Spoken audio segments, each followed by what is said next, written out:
Sudah saya record ya, Pak. Oke, Bu. Ini untuk Pak Prokla, moderatornya Pak Berman. Oke, siap, Bu. Ya. Icebreaker-nya saya.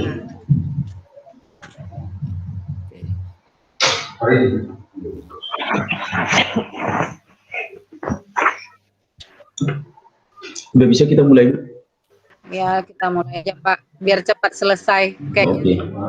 Selamat sore buat Bapak Ibu semua. Sore. Sore, Pak. Horas. Sore, Pak. Horas. Horas. Sebelum kita mulai pertemuan kita Bapak Ibu, sebagai narasumber itu Pak Proklay, sebelumnya kita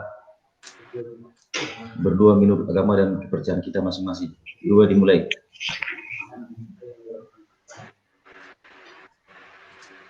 Doa selesai. Untuk pertemuan kali ini, Bapak Ibu, sebagai narasumber kita adalah Pak Proklay. Untuk Pak Proklay, waktu dan tempat kami persilakan, Pak.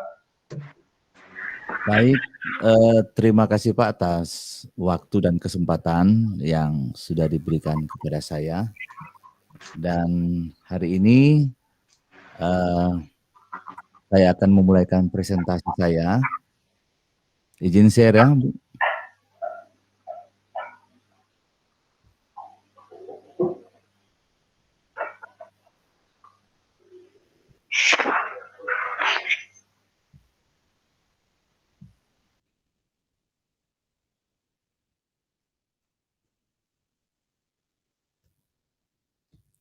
Gimana Bapak Ibu? Sudah kelihatan atau? Sudah, Pak. Sudah, Pak. Baik, saya akan mulai dengan presentasi saya, di mana hari ini saya mengambil judul yaitu sesuai dengan materi yang telah kita dapatkan dalam pertemuan atau diklat yang sudah lewat, yaitu profil pelajar Pancasila. Nah, Bapak Ibu, dalam materi kebetulan sekolah kita ditunjuk sebagai sekolah SMK PK, maka hari ini kita akan mempelajari apa-apa saja yang termasuk di dalam profil pelajar Pancasila. Nah, di sini akan ada 3 pertanyaan yang akan muncul, yaitu apa itu sekolah penggerak? Ya, saya akan coba lemparkan, kira-kira ada yang bisa mau jawab apa itu sekolah penggerak?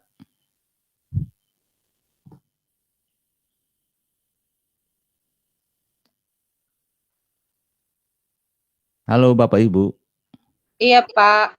Iya, Pak. Iya, Pak. Saya kira sudah tidak kedengaran. Dengar, Pak. Oke. Jadi sekolah penggerak itu adalah sebuah program yang mengupayakan untuk mewujudkan visi pendidikan Indonesia. Nah, di mana visi dan misi tersebut adalah untuk mewujudkan Indonesia yang lebih maju dan berdaulat, mandiri, serta berkepribadian melalui terciptanya pelajar Pancasila. Nah, program sekolah penggerak di sini berfokus pada pengembangan hasil belajar siswa secara holistik. Nah, adapun cakupannya adalah kompetensi atau literasi dan numerisasi. Karakter diwakili dengan sumber daya yang unggul. Nah, SDM di sini termasuk adalah Bapak, Ibu, dan saya termasuk kepala sekolah. Kemudian yang kedua adalah definisi profil pelajar Pancasila. Nah, Definisi profil pelajar Pancasila di sini kan menunjukkan lulusan yang bertujuan untuk menunjukkan karakter yang berkompetensi yang diharapkan diraih oleh siswa. Nah, tujuan lainnya juga adalah untuk menguatkan nilai-nilai luhur Pancasila peserta didik dan para pemangku kepentingan. Nah, di sini yang diharapkan adalah sebagai siswa akan tetap dalam pelajaran apapun itu semua diselipkan mengenai pelajaran mengenai Pancasila.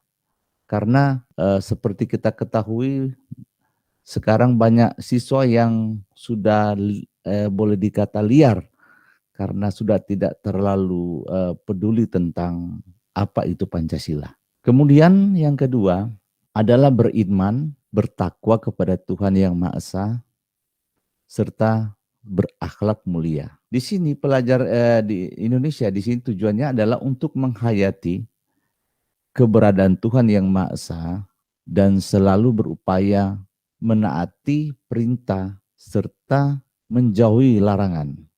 Nah, hal ini sesuai dengan ajaran agama dan kepercayaan di Indonesia, yaitu sesuatu yang baik tentunya yang harus dilakukan oleh siswa.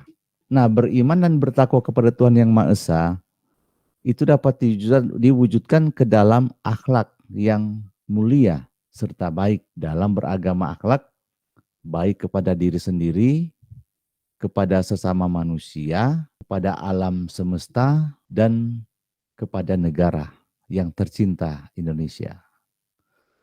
Kemudian berkebinekaan yang global.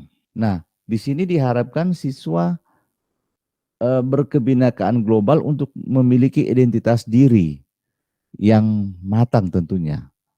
Di sini diharapkan siswa mampu menunjukkan dirinya sebagai representasi budaya luhur sekaligus memiliki wawasan serta berterbukaan tentang eksistensinya. Kemudian gotong royong.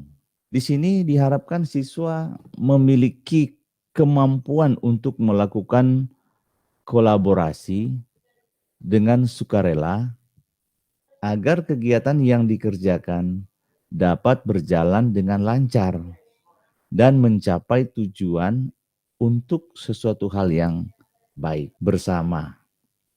Nah, siswa juga di sini diharapkan berusaha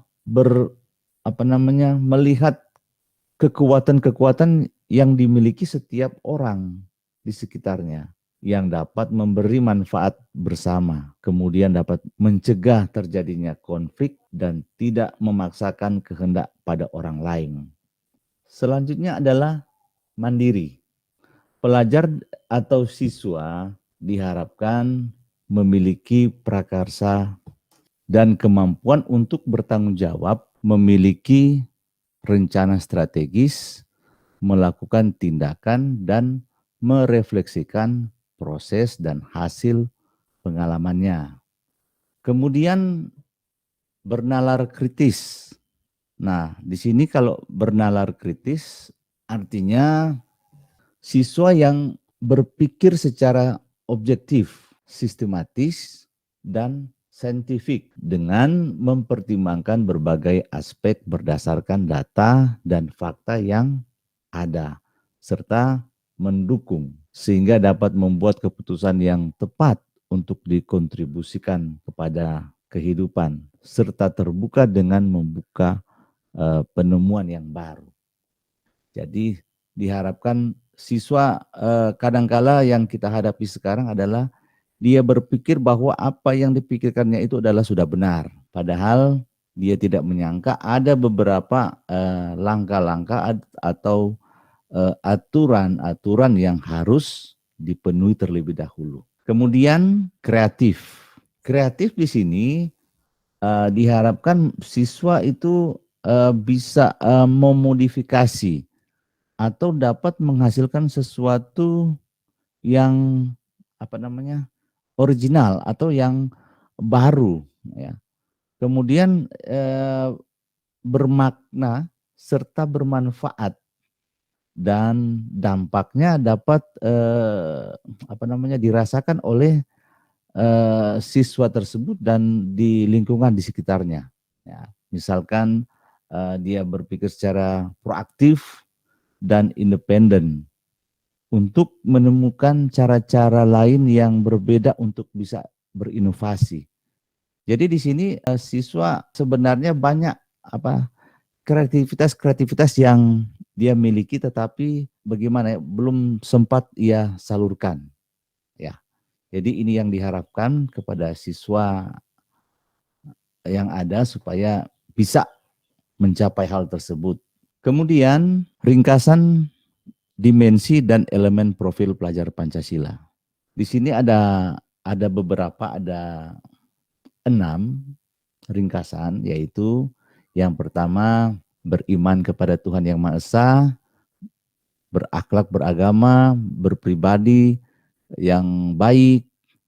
Kemudian yang kedua, berkebinekaan yang global.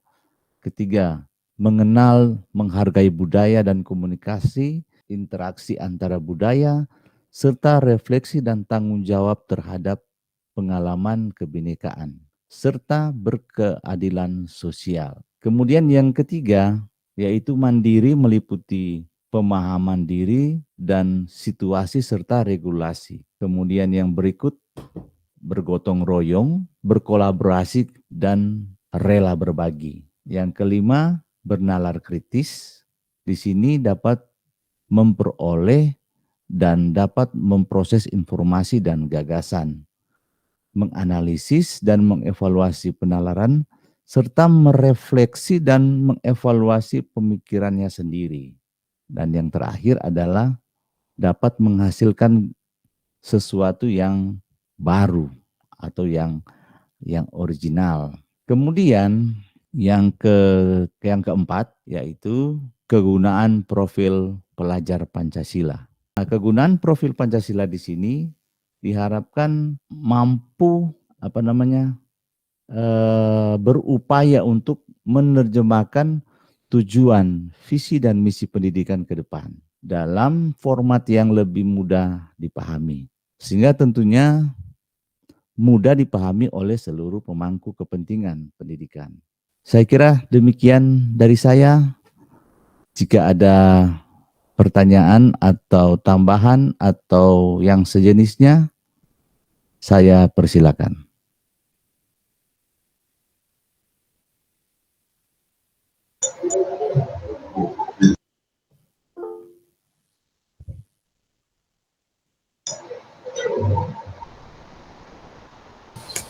Terima kasih atas materi yang disampaikan Pak Proklek. Untuk teman-teman peserta, kalau ada yang mau kasih masukan atau pertanyaan, silakan Pak. Oke Pak, izin bertanya bisa? Ya, silakan Pak. Oke, ya, terima kasih. Saya ingin bertanya tentang pendapat Bapak, soalnya ini juga yang menjadi pertanyaan saya sendiri dari beberapa hari kemarin. Setelah membaca tentang materi ini, di situ ada seperti yang Bapak katakan tadi, ada siswa yang mungkin punya kompetensi, tetapi dia sudah menganggap dirinya yang paling benar, Pak ya. Mungkin kalau kita menangani siswa yang agak lambat, terus yang sudah memiliki kompetensi, itu kita punya cara. Cuma agak kerepotan mungkin menghadapi siswa seperti ini. Oke, kita katakan dia punya kompetensi, punya kemampuan yang di atas rata-rata, tetapi terlalu menganggap dirinya paling benar. Nah, saya ingin meminta pendapat Bapak, bagaimana caranya kita untuk menghadapi siswa yang seperti ini. Ya, makasih Pak. Oke, terima kasih atas pertanyaan. Nah, hal ini memang jujur di lapangan banyak yang sering saya hadapi, apalagi di tempat saya ya. Mungkin kalau teman-teman dari Sulut tahu. Iya, sama Pak, betul, banyak sekali. Tantangan besar sekali itu Pak. Iya. Jadi itu apalagi kalau dia jurusan TOKR atau kebetulan sekolah kita ditunjuk menjadi SMKPK di jurusan otomotif ya. Nah, gitu. Jadi banyak siswa yang menganggap dirinya benar ya. Di sini saya sudah pengalaman, kebetulan saya pernah pernah di jurusan juga ya. Nah, saya kalau menghadapi siswa tersebut, saya tidak boleh secara terbuka di depan umum atau di depan teman-temannya, ya. Kemudian saya menegur siswa itu. Saya membiarkan siswa itu berbicara dan berbicara. Ya. Nanti setelah selesai KBM, nanti saya akan panggil dia 4 mata. Baru saya mengarahkan dia. Karena karakter siswa itu memang beragam. Ya, ada siswa yang kalau misalnya kita tegur di depan kelas, ya orang Manado bilang tunggu Akang Jo kalau dia mau balik lagi. Iya betul. Atau itu bahasa Manado Pak. Nah, jadi artinya kita lihat nanti apakah dia akan sekolah lagi, gitu. Jadi itu merupakan satu rasa pemberontakan dirinya karena apa yang dia inginkan itu tidak terwujud. Sebenarnya ketahui nggak dihargai Mbak mungkin kayak. Gitu. Nah, jadi kita ingin raba dulu kepada siswa itu. Raba dalam arti bukan berarti kita pegang dia. Jadi raba artinya kita panggil secara 4 mata, kemudian kita tanya ke dia sebenarnya mau apa, gitu. Nah, ternyata yang saya harap di sini kebanyakan adalah siswa yang dalam tanda kutip ya, boleh dikatakan broken. Tapi siswa itu berprestasi sebenarnya. Idenya sebenarnya brilian. Tetapi cara penyampaiannya yang tidak benar. Begitu. Iya Pak. Saya udah mulai ini. Sudah bisa meraba ya Pak? Iya, karena kayak seperti Bapak katakan tadi, kemungkinan ada permasalahan ya di itu balik salah satu itu, contoh Pak. Salah satu contoh Pak Siton. Mungkin dia merasa ingin diakui Kak. Iya, betul Pak ya. Dia di sini merasa dia belum menemukan jati dirinya itu siapa. Betul. Mungkin di rumah karena ada broken mungkin jadi. Iya. Dia ada kadang-kala sesama temannya dia tidak dihargai atau dibully atau tidak diakui. Sehingga dia mencari cara lain. Gimana caranya saya untuk dianggap top ya, dianggap supaya terlihat dia ya. Ya betul. Gitu. Iya. Saya kira begitu. Gimana Pak Stefan? Oke, udah puas Pak. Silakan yang lain. Kembali ke moderator. Ya, kalau ada teman-teman yang mau masih bertanya atau kasih masukan silakan Ibu. Tidak ada Pak. Udah dibungkus ya? Pas Pak. Oh, kalau udah pas, berarti udah bisa ke Ibu Utami ya. Giliran Ibu Utami sekarang ya Bu ya. Ya, silakan Bu Tami. Kita icebreaker sebentar ya Pak. Nah, udah kedinginan dari tadi Bu. Terus icebreaker. Oke, ada Batman, ada Superman, gitu ya Pak? Jangan bilang sekarang si Pitung Bu. Enggak. Saya cuma mau nanya, kenapa baju Superman itu logonya huruf S? Yang logo kelelawar udah pakai Batman Bu. Belum. Logonya S. Ya. Ukuran celananya itu. Oh, ukuran celananya Pak. Kecil kali ukuran celananya Pak. S ya? S ya. Ada kira-kira Pak Propa? Hilang kali ya. Oke, saya jawab ya. Kalau dia pakai M atau XL, nanti bajunya kebesaran Pak. Jadinya molor-molor bajunya. Kena angin lepas Bu ya. Jadi nggak bisa terbang, malah bajunya yang terbang, orangnya tetap tinggal di bawah. Oke lah. Oke. Pak Berman masih memikirkan ukuran celananya. Soalnya emang dari kecil juga jujur saya pertanyaan ke situ Bu. Jadi udah tahu ya Pak jawabannya ya. Dia nggak bisa Mm-mm. pakai M atau XL. Gitu. Itu kebesaran sama dia. Iya. Oke lah.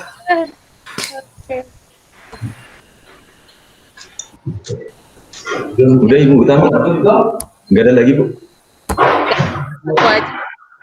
Nanti Mana kedinginan tahu Pak Stephen mau nambahin Pak Stephen, Apanya, Pak? breakernya. breaker, Pak Apa Stef. ya? Masih menyangkut yang Superman aja lah. Iya. Ini loh, Kenapa sudah Superman? terakhir ya. Kenapa Superman adanya di Amerika doang? Atau di negara barat kan? Nggak ada di Indonesia. Nah, Kalau di Indonesia yang ada Super Dede. Suparman ya, Bu ya.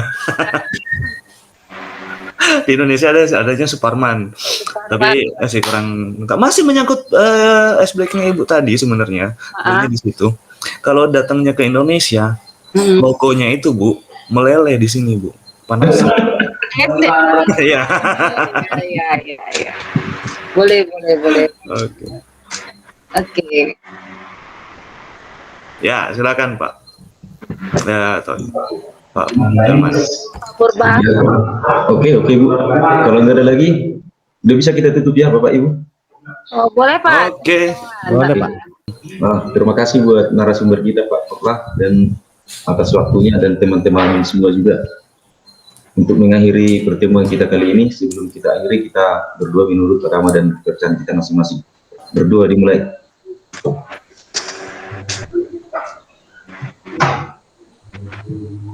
Berdoa selesai.